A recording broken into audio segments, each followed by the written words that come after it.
Hello दोस्तों, नमस्कार। Science lab 7 में आपका हार्दिक स्वागत है। ये अपनी फर्स्ट क्लास है और ये जो है ग्रुप डी के लिए स्पेशल क्लास होने वाली है। वैसे तो आरआरबी जो रेलवे की जितनी भी एग्ज़ाम्स हैं जिनमें साइंस आती है उनके लिए ये जो है एक महत्वपूर्ण क्लास है, लेकिन जो है ग्रुप डी के लिए ख़ास तौर पर ये स्पेशल क्लास है। और आज से हम पढ़ेंगे फिजिक्स। ठीक है, साइंस का कंप्लीट कोर्स करवाया जाएगा यहाँ पर, वो भी बिल्कुल फ्री। ठीक है, यूट्यूब पर आपको जो है फ्री ऑफ कॉस्ट मिलने वाला ये कोर्स होगा। ठीक है, और ऐसी कोई भी एग्ज़ाम नहीं होगी जिसमें जो है इस जो सीरीज चल रही है, अपनी जो सीरीज अपनी चालू होने वाली है, इससे बाहर कोई सिंगल क्वेश्चन भी बन जाए, ऐसा बिल्कुल भी संभव नहीं होगा। ठीक है दोस्तों, आपको जो है कोई भी एक्स्ट्रा बुक पढ़ने की ज़रूरत नहीं है हमारी क्लासों को देखने के बाद में। तो आप सभी से हमारी जो है रिक्वेस्ट है कि आप क्लास देखते टाइम जो है आप नोटबुक और पेन लेकर बैठे, ताकि अपने नोट्स खुद बनाएं। क्योंकि अपने खुद के द्वारा बनाए हुए नोट्स से जब हम रिवीजन करते हैं तो जो है अच्छे तरीके से हम सभी कॉन्सेप्टों को समझ पाते हैं। ठीक है दोस्तों, और यदि आप क्लास देखते टाइम नोट्स नहीं बना सकते तो जो है आप हमारे टेलीग्राम चैनल से जुड़ जाओ। तो वहाँ पर जो आपको इस क्लास की पीडीएफ वहाँ पर सेंड कर दी जाएगी, तो आप क्लास देखने के बाद में भी जो है अपने नोट्स तैयार कर सकते हो। ठीक है दोस्तों, तो बिना टाइम बर्बाद करते हुए हम शुरू करते हैं अपनी क्लास को, जिसमें हम आज पढ़ेंगे मात्रक एवं मापन, यानी कि यूनिट एंड मेजरमेंट।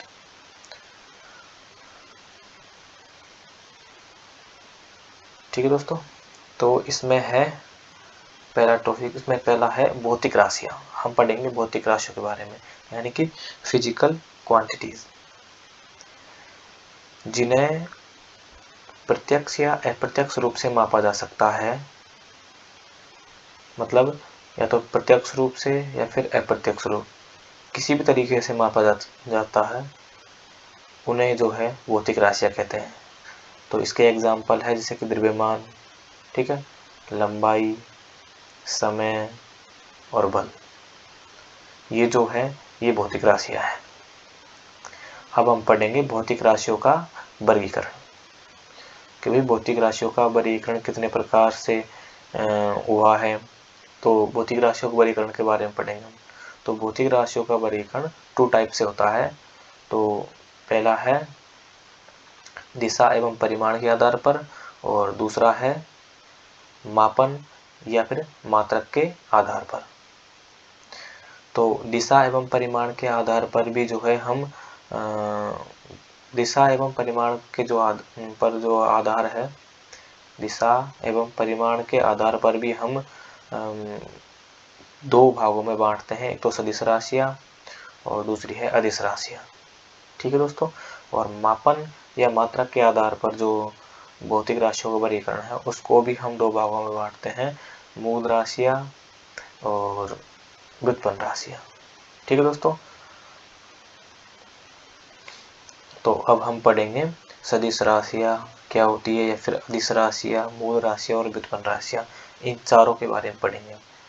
तो फर्स्ट हम पढ़ते हैं अदिश राशियों के बारे में, यानी कि स्केलर क्वांटिटीज के बारे में। तो क्या होती है भाई स्केलर क्वांटिटीज? ऐसी भौतिक राशियाँ जिनको व्यक्त करने के लिए केवल परिमाण की आवश्यकता होती है, दिशा की नहीं, अदिश राशियाँ कहलाती है। यानी कि वे भौतिक राशियाँ जिनको व्यक्त करने के लिए केवल और केवल परिमाण की आवश्यकता होती है, इसमें दिशा की आवश्यकता नहीं होती। नाम से स्पष्ट हो रहा एदिश, यानी कि इसमें दिशा की आवश्यकता नहीं होती है, अदिश राशियाँ कहलाती है। जैसे कि दूरी जो है वो एक अदिश राशि है, चाल, द्रव्यमान, आयतन और समय आदि, ये जो है ये सभी अदिश राशियाँ हैं। ठीक है, नेक्स्ट हम पढ़ते हैं सदिश राशियों के बारे में, यानी कि वेक्टर क्वांटिटीज। तो सदिश राशियाँ क्या होती है उसके बारे में हम पढ़ते हैं। ऐसी भौतिक राशियाँ जिनको व्यक्त करने के लिए परिमाण के साथ साथ, इस लाइन पर विशेष कर ध्यान देना कि ऐसी भौतिक राशियाँ जिनको व्यक्त करने के लिए परिमाण के साथ साथ दिशा की भी आवश्यकता होती है सदिश राशियाँ कहलाती है।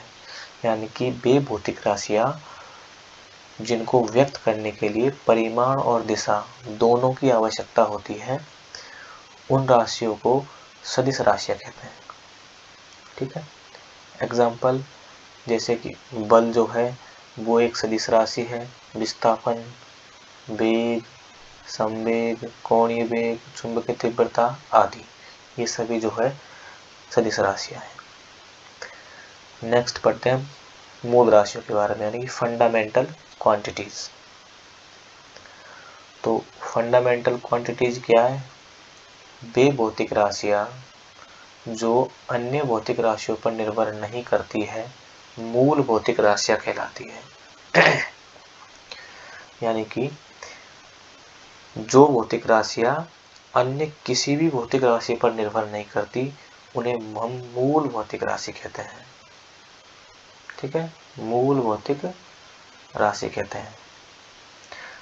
एग्जाम्पल जैसे कि द्रव्यमान, लंबाई, समय, तापमान, विद्युत धारा, ज्योति तीव्रता और पदार्थ की मात्रा, ये जो सभी राशियां हैं ये मूल भौतिक राशियां हैं।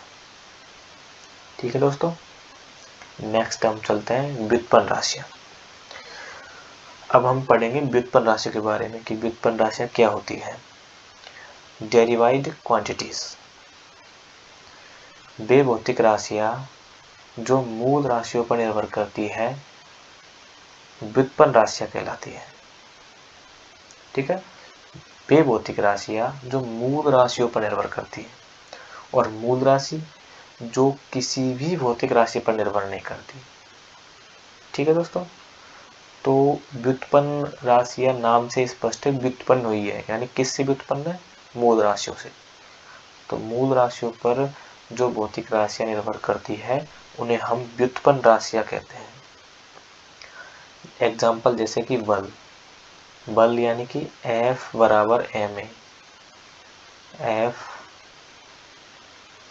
बराबर ma, F बराबर ma, जहाँ पर m जो है वो है द्रव्यमान और a जो है वो है त्वरण। तो द्रव्यमान और त्वरण दोनों से मिलकर बनाए बल F।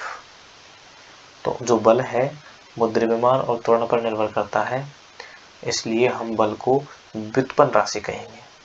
ठीक है दोस्तों, वेग भी जो है व्युत्पन्न राशि है, घनत्व, ऊष्मा, शक्ति आदि ये सभी जो है वो व्युत्पन्न राशियां हैं। तो आशा करते हैं आपको सदिश, अदिश, मूल राशियां, व्युत्पन्न राशियां इनके बारे में समझ में अच्छी तरीके से आ गया होगा। अब हम चलते हैं नेक्स्ट। चलो इसमें एक नोट और लिख लेना, इसमें नोट बना के, इसको नोट बना के लिख लेना। ठीक है, नोट कि प्रत्येक मापी गई मात्रा में एक संख्या और एक इकाई होती है। एग्जाम्पल जैसे कि समय के माप में। अभी मैं आपको अच्छी तरीके से समझाता हूँ कि लाइन क्या बोल रही है। जैसे कि मान लो हम लिखते हैं कि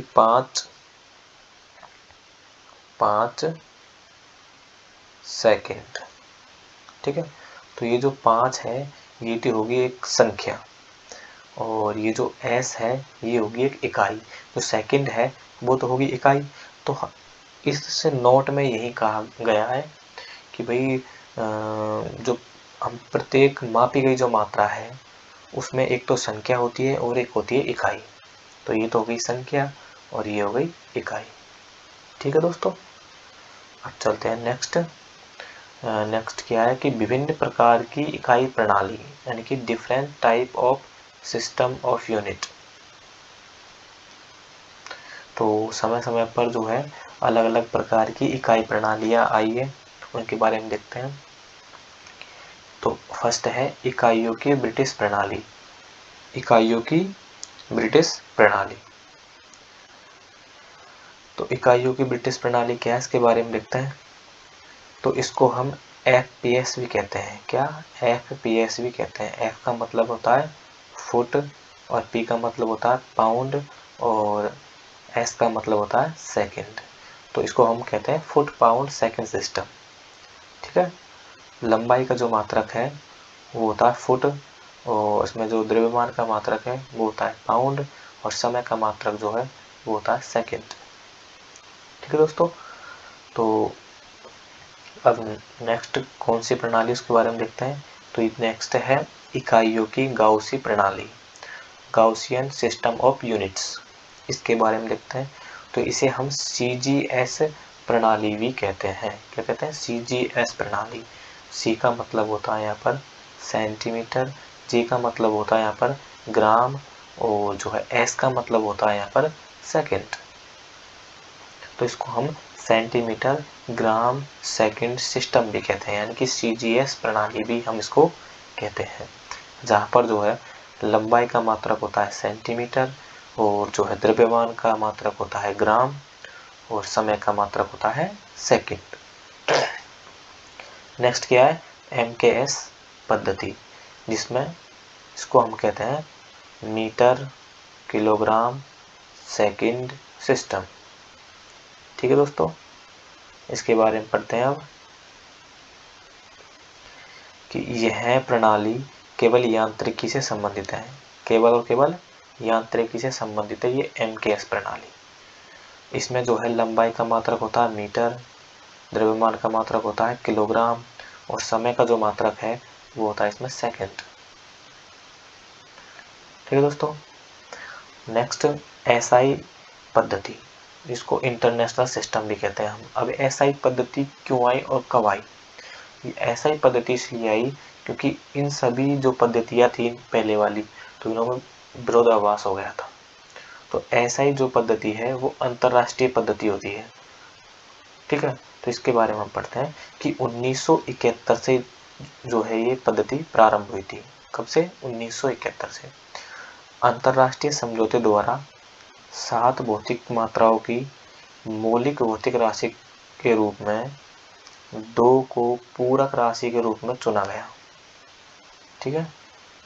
अब SI प्रीफिक्स के बारे में पढ़ते हैं। भौतिक राशि के परिमाण एक विस्तृत श्रृंखला में भिन्न भिन्न होते हैं। ये लाइन इंपॉर्टेंट लाइन है, इसको समझो कि भौतिक राशि के परिमाण एक विस्तृत श्रृंखला में, मतलब बड़ी श्रृंखला में भिन्न भिन्न यानी अलग अलग होते हैं। उदाहरण के लिए जैसे कि परमाणु की त्रिज्या 10⁻⁻10 मीटर के बराबर है, और जो पृथ्वी की त्रिज्या है वो 6.4 × 10⁻6 मीटर है, और इलेक्ट्रॉन का जो द्रव्यमान है वो 9.1 × 10⁻31 है।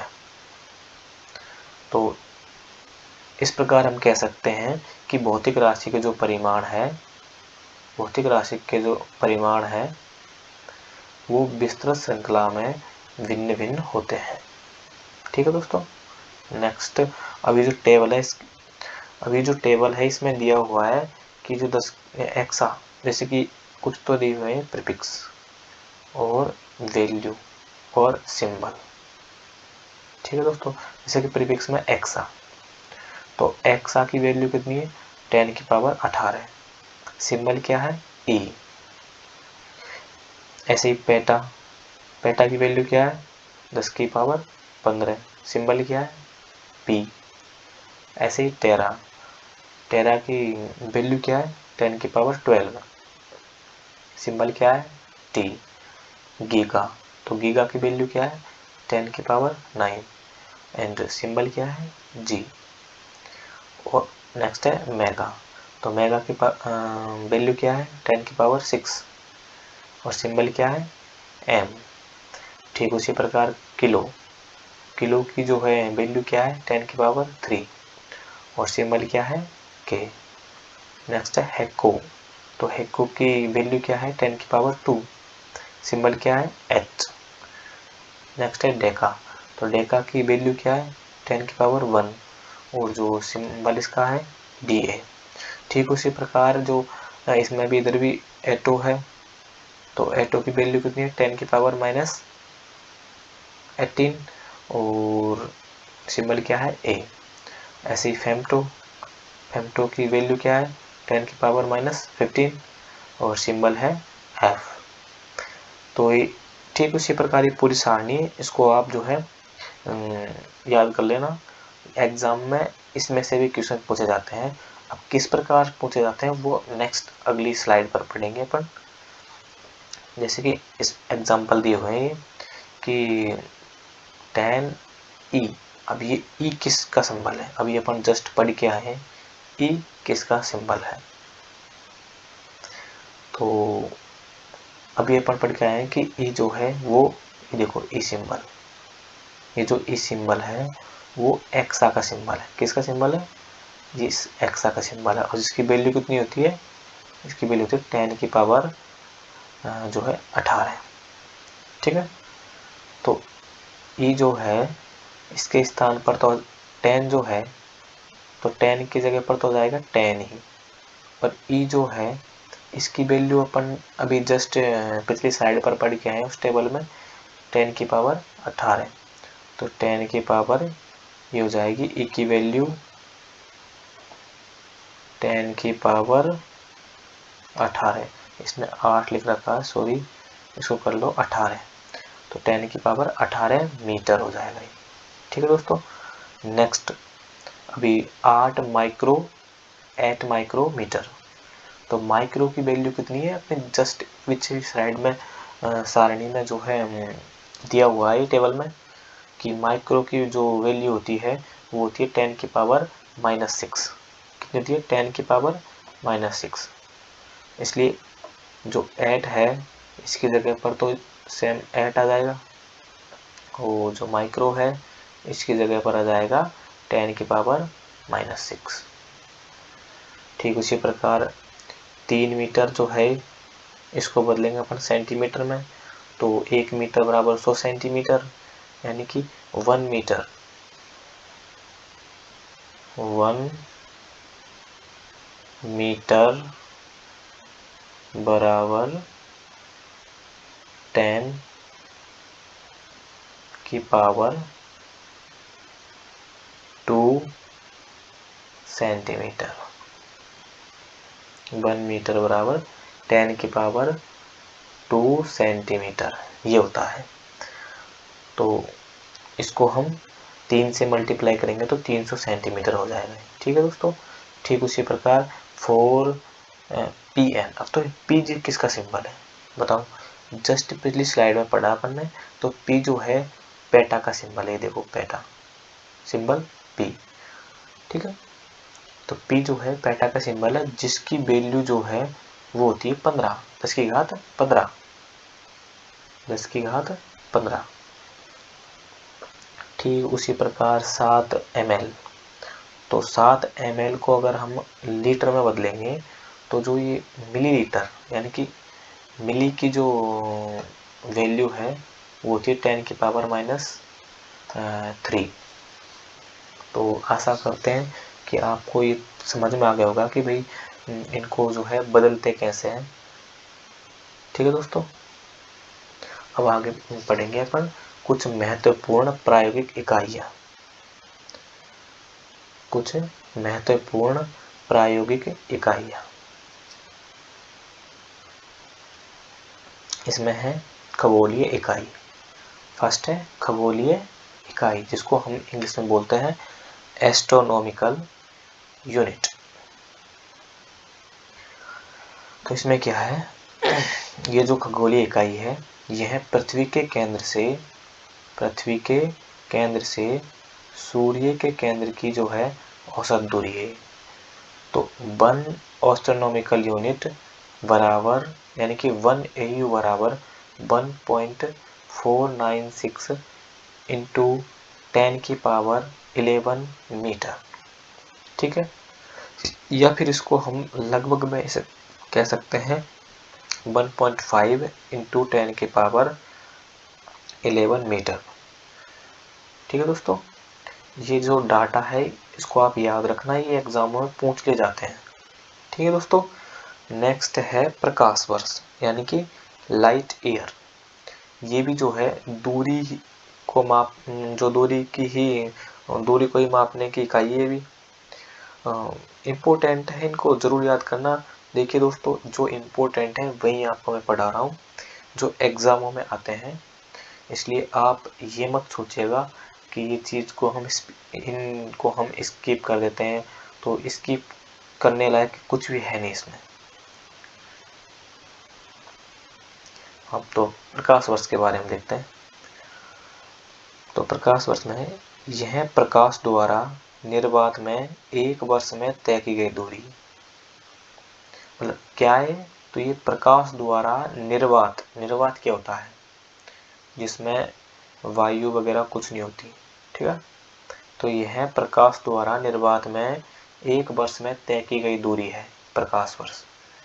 तो अब हम वन कहने का मतलब ये है कि 1 लाइट ईयर बराबर क्या होता है, तो 1 लाइट ईयर बराबर 9.46 इंटू 10 की पावर 15 मीटर, यानी कि 9.46 इंटू 10 की घात 15 मीटर होता है 1 लाइट ईयर बराबर। ठीक है दोस्तों, ये डाटा है जो आपको याद रखना है। तो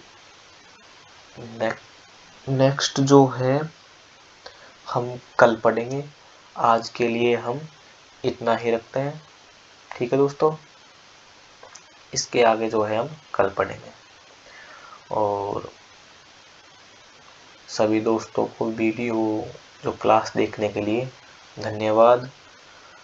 कमेंट बॉक्स में आप बताइए दोस्तों कि आपको क्लास कैसी लगी, और क्या आपको समझ में नहीं आया वो भी बताइए, और क्लास में कौन सी कमी रह गई वो भी आप कमेंट बॉक्स में बताइए, ताकि हम उस कमी को दूर कर सकें। ठीक है दोस्तों, तो धन्यवाद क्लास देखने के लिए सभी का। और आपके जो भी दोस्त एनटीपीसी जो ग्रुप डी की तैयारी कर रहे हैं, या फिर साइंस जिस भी एग्ज़ाम में साइंस आती है और वो गवर्नमेंट एग्ज़ाम की तैयारी कर रहे हैं, तो उनको ये क्लास ज़रूर सेंड कर दीजिएगा, शेयर उस क्लास को ज़रूर कीजिएगा, ताकि वो भी इस क्लास का लुत्फ़ उठा सके। तो क्लास में हमारे साथ बने रहने के लिए सभी दोस्तों का धन्यवाद। मिलते हैं अगली क्लास में।